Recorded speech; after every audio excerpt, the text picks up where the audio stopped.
Alright, this is a unit I have. This is a glass door freezer, and the case downstairs, the evaporator coils, I think there's 3 of them. They're all iced up, and I have to check a couple things. What I initially found is the 2 fan motors aren't working, and they're on fan controls, and this one's set to kick in at 300 pounds, and I only have 264. So that's not kicking in. That one should be running, but this is what I found.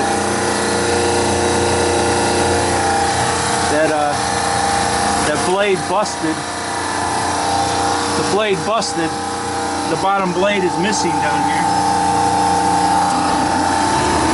Oh, there, that one kicked in. That's a good thing.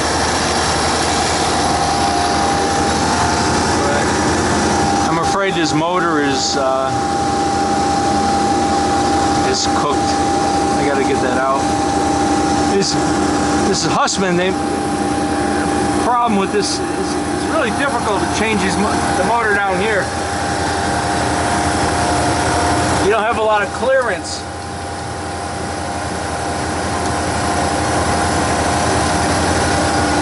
But that one seems to be working. This one's the one that's acting up. Now I have to check to see if why it's ice. The case is icing up. So what I do is the time clock, the defrost timer, I'll find the copper pin on it and I'll put a little mark here, and in 5 minutes I'll come back and I'll look at it and I'll see if it's if this copper pin has moved, and if it moved, then this clock is okay. If it hasn't moved, then the clock's not going into the defrost cycle. And number 3 here is that's the defrost for this clock. Okay, I gotta pull that motor apart. Because I want to put it on defrost a bunch of times to try to electronically defrost the case. It's just about to go on defrost. It's when this tube comes over here and lines up with this pin and this arrow, the system goes on to defrost. So it's just about to go into its defrost cycle. It's got a 60-minute defrost cycle on it. Okay, let's see what we got.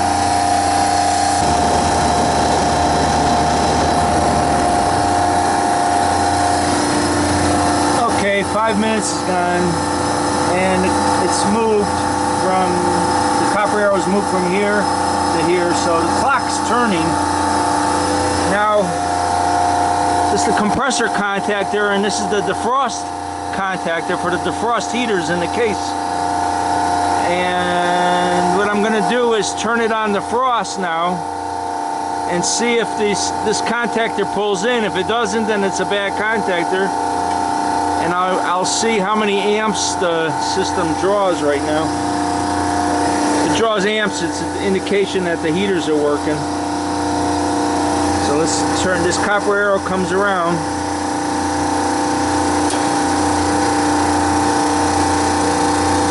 Came off the first, why isn't it going in the front?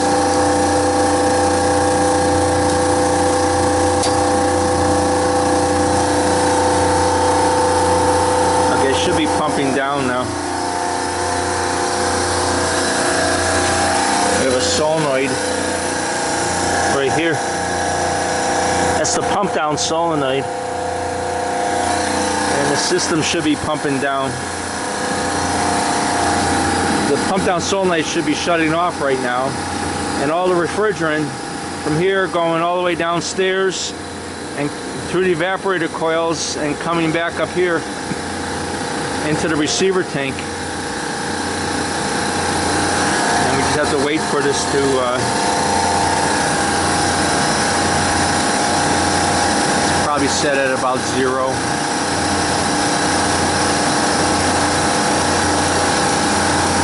There's a lot of refrigerant in the evaporator coil. It's got to get brought out. And it's so cold in the evaporator coil, there'll probably be some liquid residue in there that's evaporating off, so this will probably go on defrost and come off defrost a couple times. I mean, short cycle. a bit.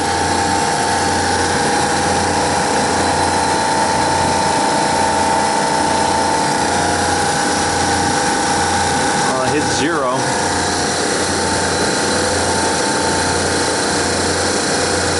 Should be shutting off.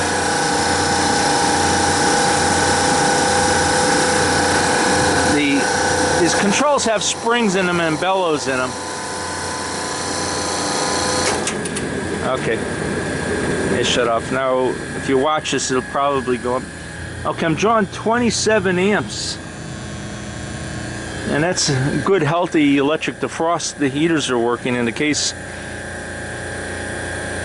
So what I'm going to do is, to defrost the case, I'm just fundamentally going to keep putting it on defrost. Now what I want to watch is, in the case there's a defrost termination solenoid, clicks on. And once the evaporator coil gets hot, that clicks on will make contact and terminate its defrost. We'll watch that. Oh, I have to pull this out. What I'm going to do is, first thing I'm going to do is disconnect the wires to it. So I got to shut the power off. Years ago, this unit, this electrical box was inside of here, and these controls were downstairs in the back room. I moved them up here into this waterproof box and put the electrical disc. It was really hard to get the cover of the box open past this, but they spray foamed the roof. Did it pretty good. These units were all the way down the other end of the roof years ago, and I ran the pipes underneath the ceiling space downstairs over to here and up to these units here. They're good units. I grew up on working on these guys. This is 7.5 horsepower and 9RB 0760. The model numbers of the newer compressors are totally different now. They'll be like CS, 3.8. But so right now I want to disconnect the fans, this fan motor, the wires to it. So that kills the power to it. And let's find how it's wired here.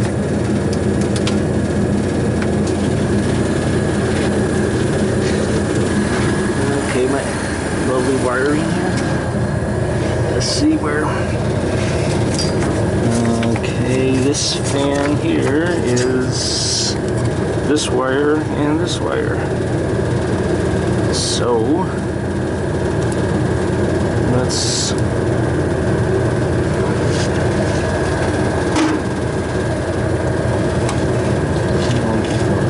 do is cut that and cut that.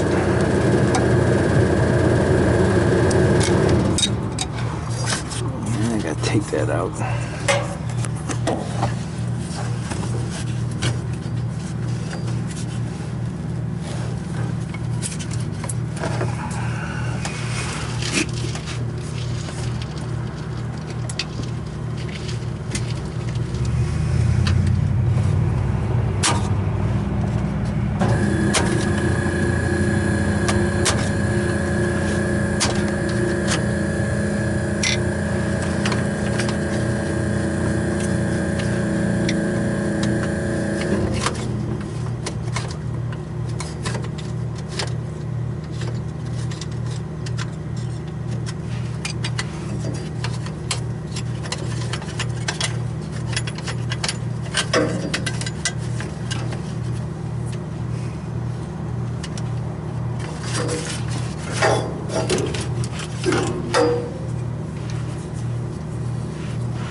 Well, here I am at my supply house.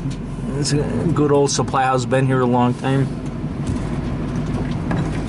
And gotta get the new fan motor and blade, hopefully. And some gas. This old staple in Cleveland here, this supply house.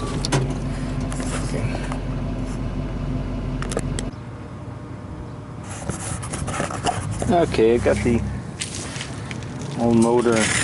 Got a new motor now for it.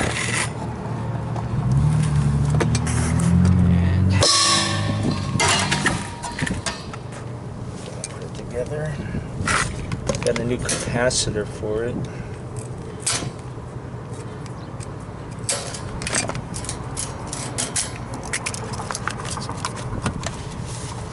I usually put these sleeves on. I don't like a lot of wire hanging around. I put these couplings on too. I don't like to run wires into a bare hole. The vibration, it'll end up eating through the rubber.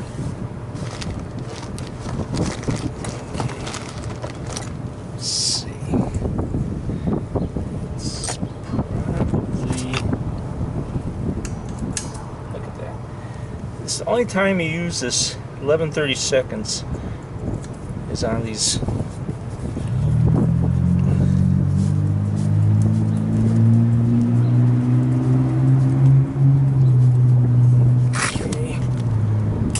Turning on me.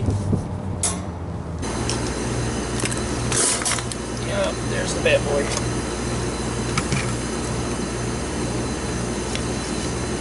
Pretty discolored. You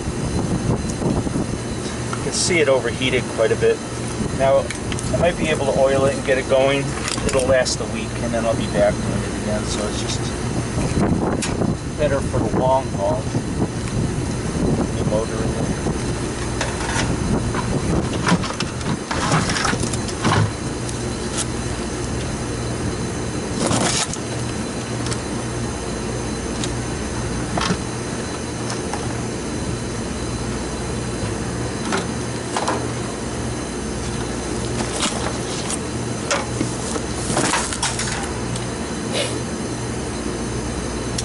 Good little knife. I use it for cutting the plastic off electrical cables. Electrical cord.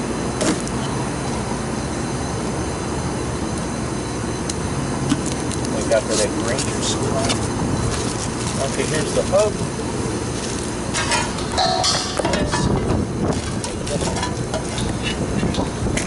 Fan blade.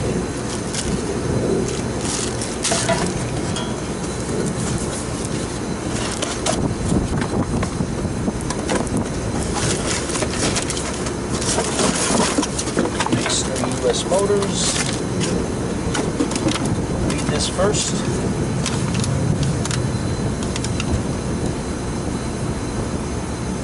This motor's not, it says it's not suitable in hazardous or explosive situations. Okay, pretty fundamental.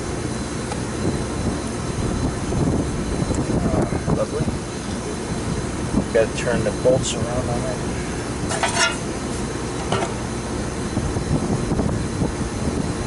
Yep. Okay. Let's see.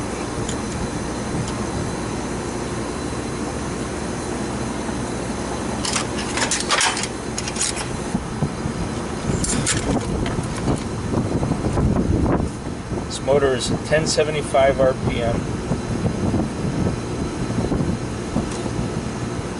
208, 230, quarter horsepower. This motor is 208, 230, 1075, quarter horsepower. And that motor, I'll show you here.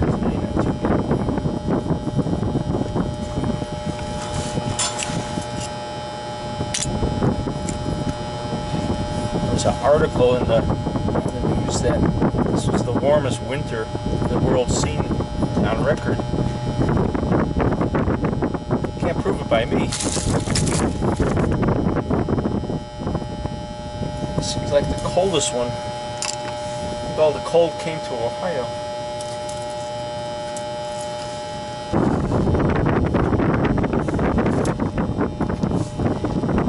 This is the center. What I do is I use a little leak lock on the threads.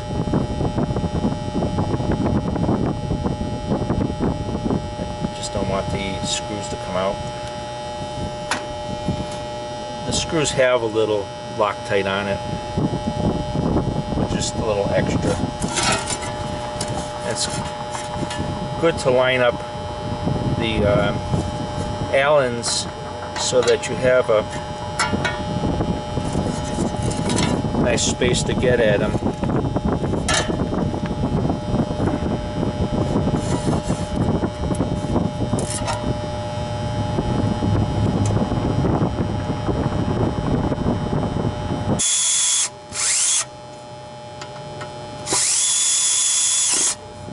Try to do them evenly. It's real important not to bend the blade either. I mean, pressing on it or moving it, or you don't want to get it in and have the thing wobbling all over the place.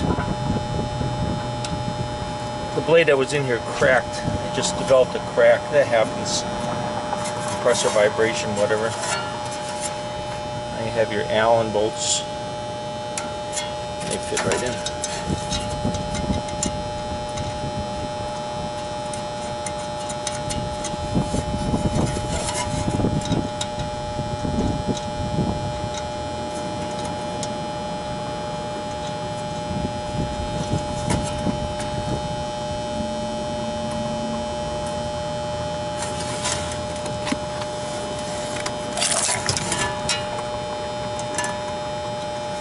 So you can get it.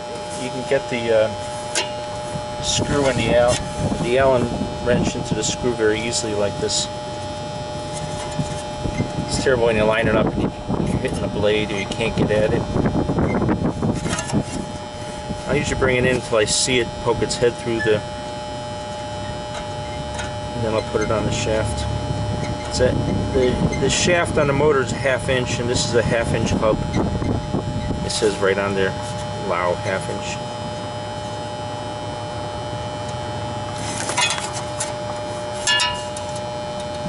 Now I won't put leak lock on these Allen bolts. I want to be able to get them out without getting crazy in the future.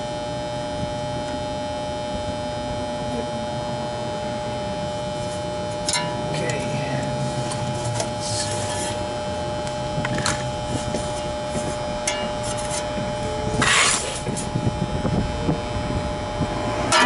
Motor has a flat surface on it. You want to catch one of the Allens on that surface.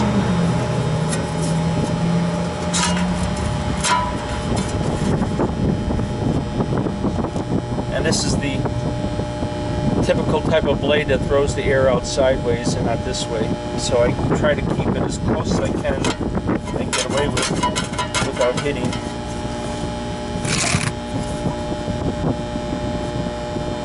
Just gotta move it out a little bit.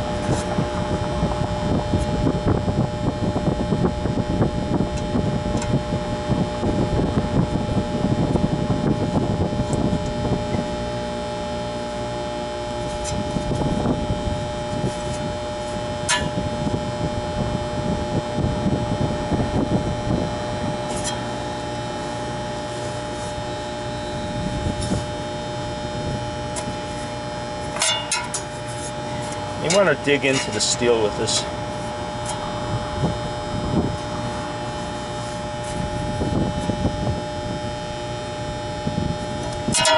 Now,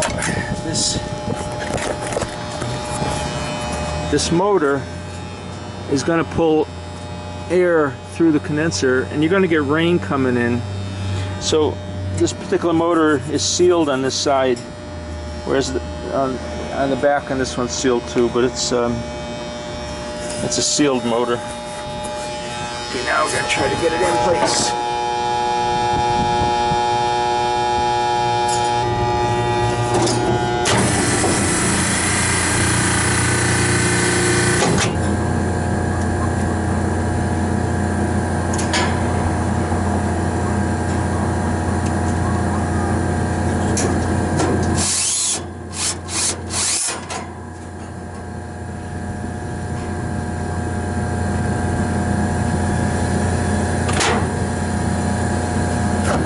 Okay, got the green wire on.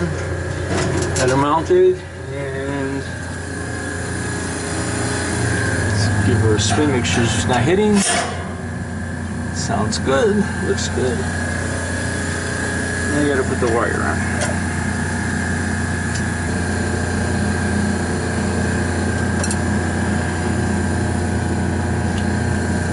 These brown wires are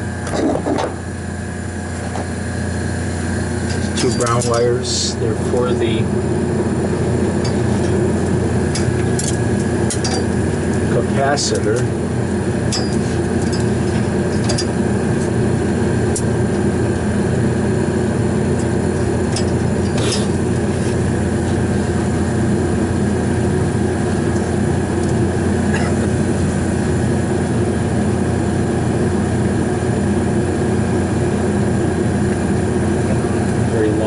On this thing.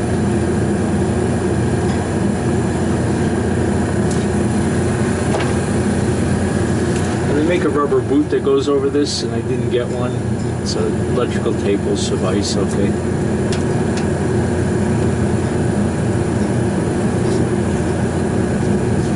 It's waterproof tape.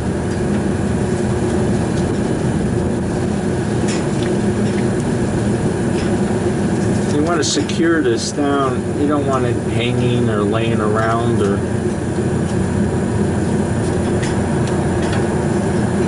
I went to one job one time and somebody installed it and they hung it off a pipe up above like that. It swung back and forth until the clip came loose on it finally. It just stopped working.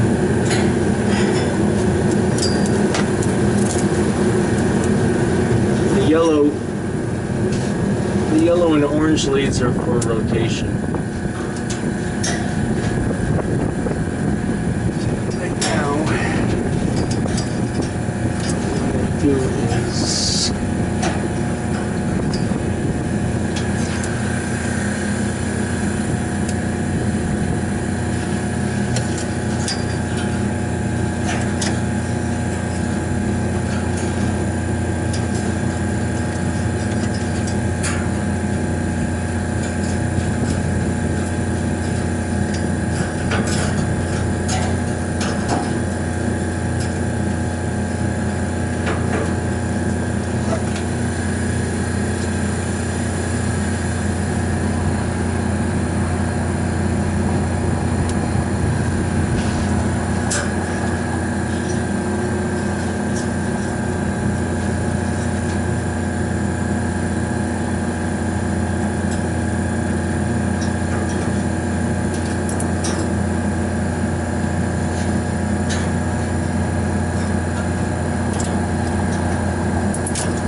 okay, that's on there pretty good. It won't go anywhere, and I want to dress that up. Don't like leaving a lot of wire hanging around like that.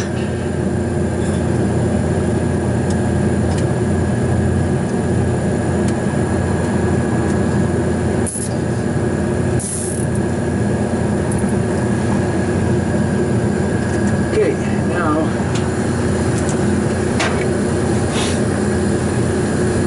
sleeve material. You get the sleeve material at electrical supply houses. Not too expensive. It's even heat shrink. You can heat it up and shrink it down if you want. It's kind of a thin heat shrink though.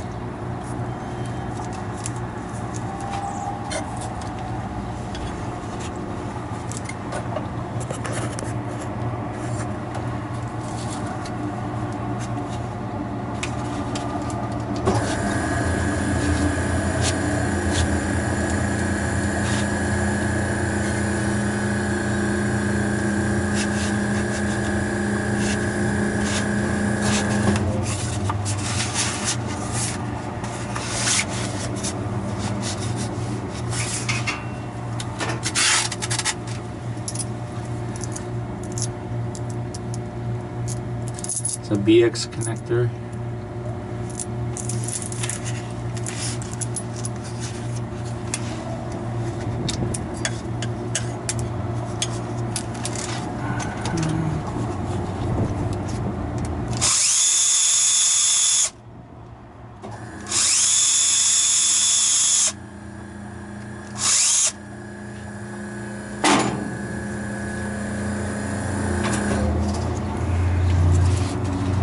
Okay, see now that this wire is pretty secure. I'll secure the rest of these wires with the wire tie after I check the rotation.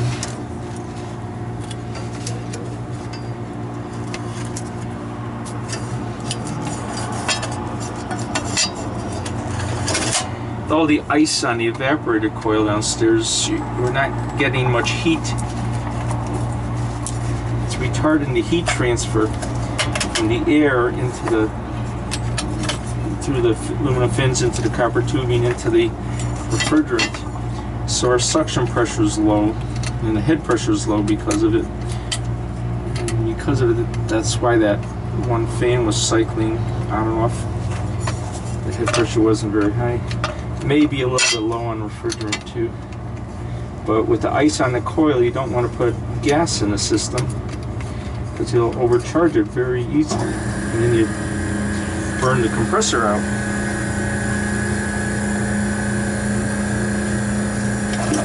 And this is a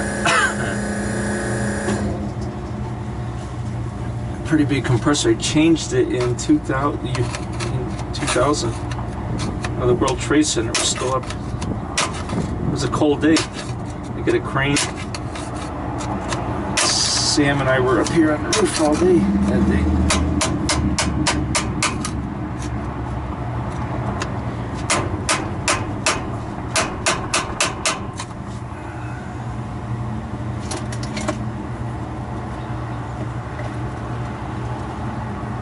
Okay, let's see, the power is off. Don't want to forget that. Okay, we have a fan cycle switch. So this is the lead to that.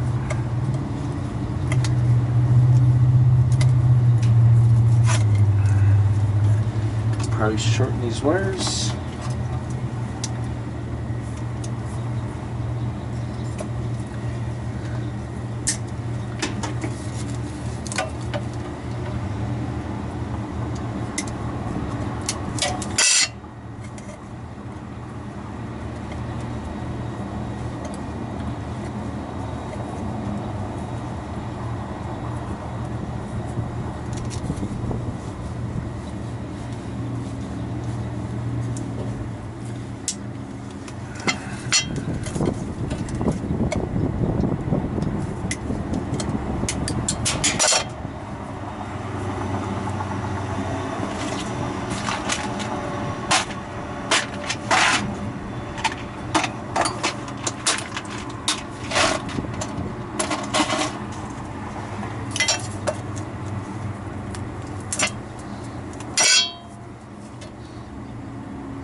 This is a good little tool for 5/16 and 1/4 inch.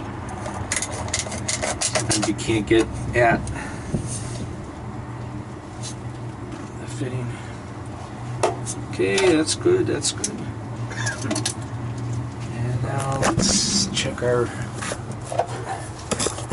rotation. Oh, it's on. Take it off the frost. Pressure control is going to rise up.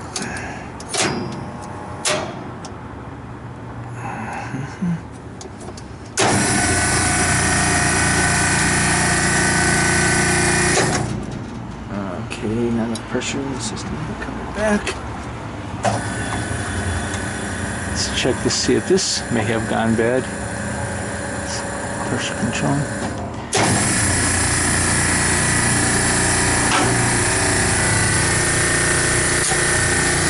See, this is set at 300, okay.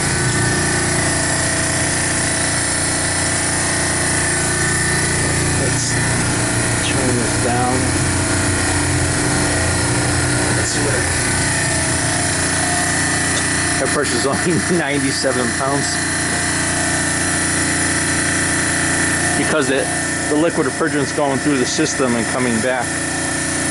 and it hasn't come through the evaporator coils. I can see the head pressure is rising now pretty fast. So let me set this down so it'll work.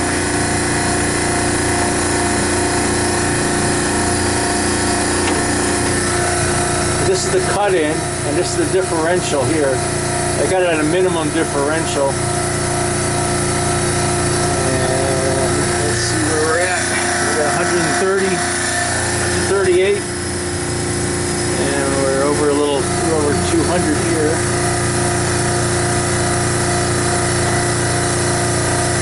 So let's leave it there. The blade's got to turn this way. If it's not, then we have to reverse our 2 wires here. I have to secure this wire up here onto the grid.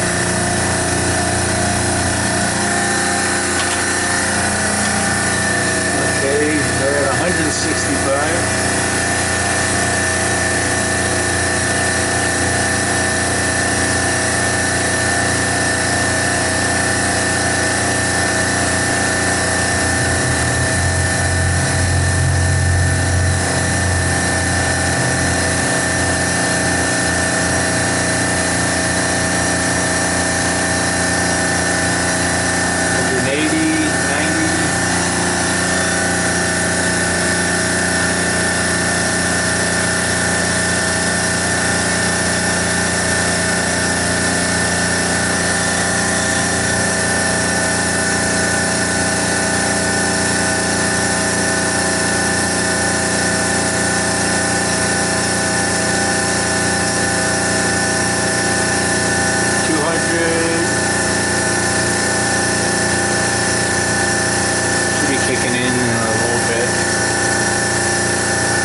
To go that way,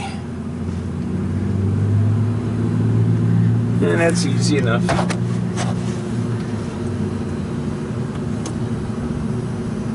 Let's see. Okay. Let's see. I'm gonna swap these around.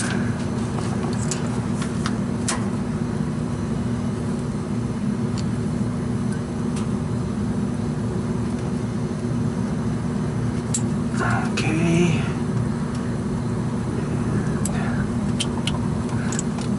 Got a yellow and an orange, and a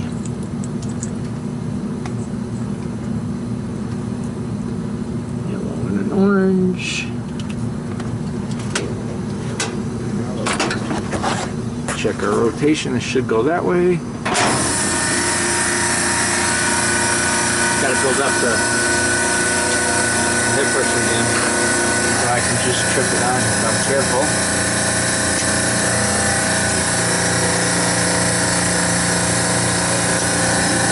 And it works. Let's see what it sticks out at.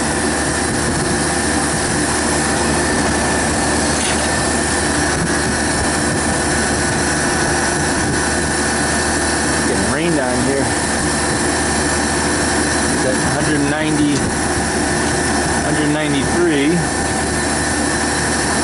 It's 404. We want like 230, 240, something like that. Okay. She kicked out at 193. And I don't like that. It's dripping right on the electric box.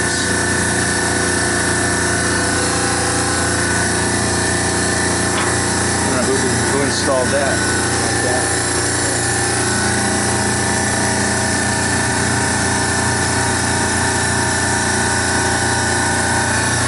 Okay, the frost contact is off. We're off the frost. Oh, that's nice. Kicked in at 220 something.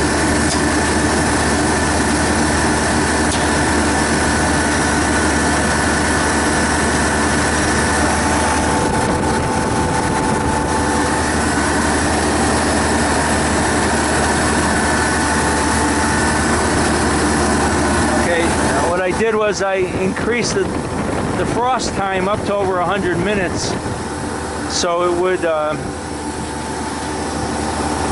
so I could get along defrost. Otherwise, it would have come off defrost. So now I have to put it back.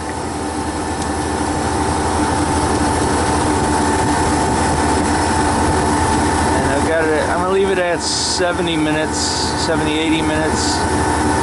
Something like that, maybe 75 minutes. It's a longer defrost.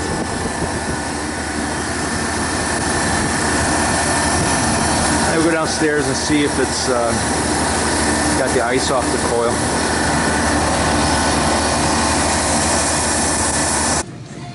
These are the glass doors that are we're having a problem with. I pulled one fan motor out of it, wasn't working, but the case is iced up.